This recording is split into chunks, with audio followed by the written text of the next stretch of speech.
छोटा सा गांव जहां ज्यादातर लोग खेती करते हैं। गांव के बीच में एक पुराना कुआं है, पत्थर का बना, बहुत गहरा। लोग कहते हैं कि 1950 के आसपास ये कुआं बहुत इस्तेमाल होता था, लेकिन उसके बाद से कोई नहीं जाता। वजह, एक लड़की की मौत। नाम था श्यामा, उम्र 22 साल की, बहुत खूबसूरत, पड़ोस के गांव से थी। शादी की उम्र हो गई थी, लेकिन परिवार गरीब था, दहेज नहीं दे पाया। लड़का वाला घर ने मना कर दिया। श्यामा को बहुत बुरा लगा। होली के बाद की राखी, अमावस्या के करीब, वो रात को चुपके से घर से निकली। लाल साड़ी पहना, माथे पर चंदन का टीका लगाया और कुएं पर आई। गांव वाले कहते हैं कि वो कुएं के किनारे बैठी रोई बहुत देर, फिर अचानक कूद गई। सुबह लाश मिली, आंखें खुली, बाल फैले हुए, लाल साड़ी पानी में लहरा रही थी। उसके बाद से कुआं बंद हो गया। लोग कहते थे श्यामा अब कुएं में रहती है। जो रात को अकेला जाता है उसे वो बुलाती है। पहले तो छोटी छोटी बातें हुई। कोई रात को पानी भरने जाता तो कुएं से हल्की हल्की गाना सुनाई देता, कोई पुराना भजन धीमी आवाज में। फिर लोग कहने लगे कि पानी में लाल साड़ी का साया दिखता है। एक दो बार तो लड़के गए, पानी निकालते वक्त हाथ में कुछ ठंडा लगा, जैसे कोई हाथ पकड़ रहा हो। वो डर के मारे बाल्टी छोड़कर भाग आए। अब असली कहानी 2019 की है। गांव में एक लड़का था, विकास, उम्र 28 की। दिल्ली में मजदूरी करता था, लेकिन कोरोना के समय गांव लौट आया। घर में पैसे की तंगी थी, बिजली का बिल नहीं भर पाया था। रात को लाइट चली जाती तो वो अक्सर कुएं के पास से गुजरता, क्योंकि गांव की आखिरी गली से शॉर्टकट था। वो हंसता था सब बातों पर, कहता भूत प्रेत सब बकवास है। एक रात, जून की गर्मी थी, बिजली गई हुई थी। विकास दोस्तों के साथ चाय की दुकान पर बैठा था। रात के 11 बज गए, सब घर चले गए।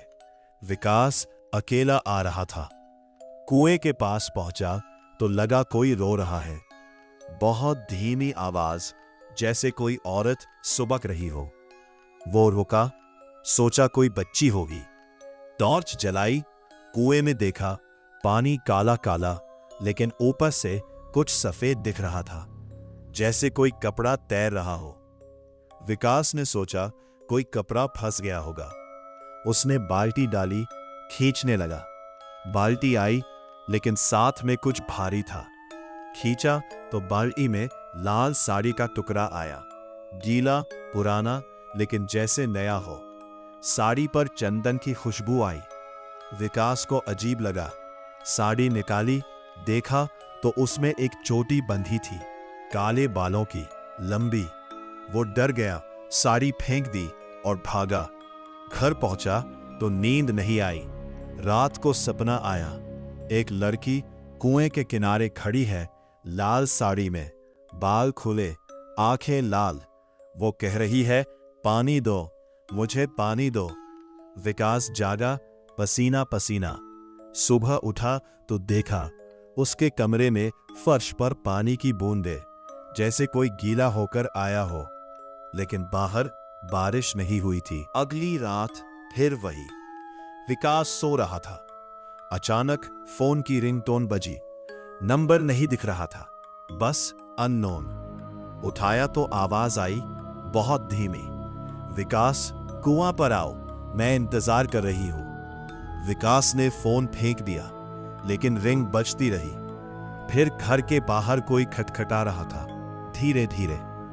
विकास ने झांक कर देखा, कोई नहीं, लेकिन दरवाजे पर लाल साड़ी का टुकड़ा रखा था, वही वाला जो उसने फेंका था।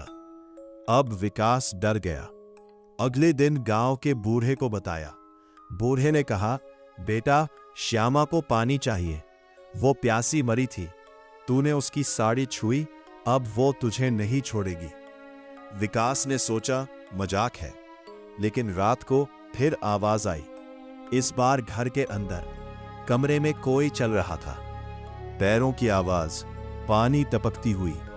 विकास ने लाइट जलाई, कोई नहीं, लेकिन बिस्तर पर गीले पैरों के निशान और दीवार पर लिखा था, उंगली से पानी दो।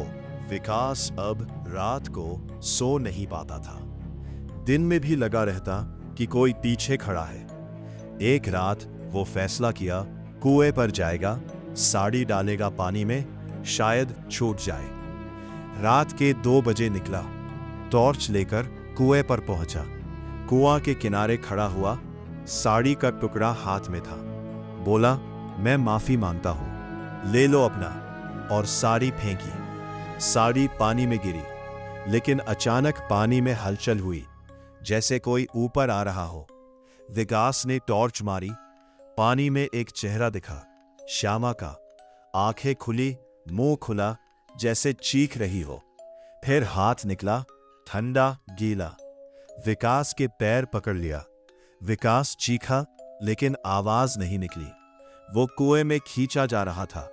किसी तरह छुटकारा पाया, भागा, लेकिन पैर में निशान रह गया, 5 उंगलियों का, नीला नीला। अगले दिन विकास ने गांव छोड़ दिया, पटना चला गया। आज भी वो मुजफ्फरपुर नहीं आता। फोन पर बात करो तो कहता है, भाई वो कुआं अब भी बुलाता है।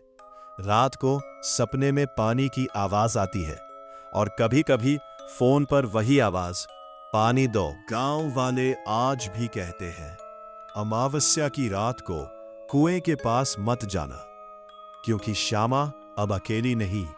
जो भी उसकी साड़ी छूता है वो उसका हो जाता है, और वो इंतजार करती रहती है किसी और को पानी देने के लिए। वीडियो अच्छा लगा हो तो वीडियो को एक लाइक जरूर करें, और ऐसी और वीडियोस देखने के लिए चैनल को भी सब्सक्राइब कर लें।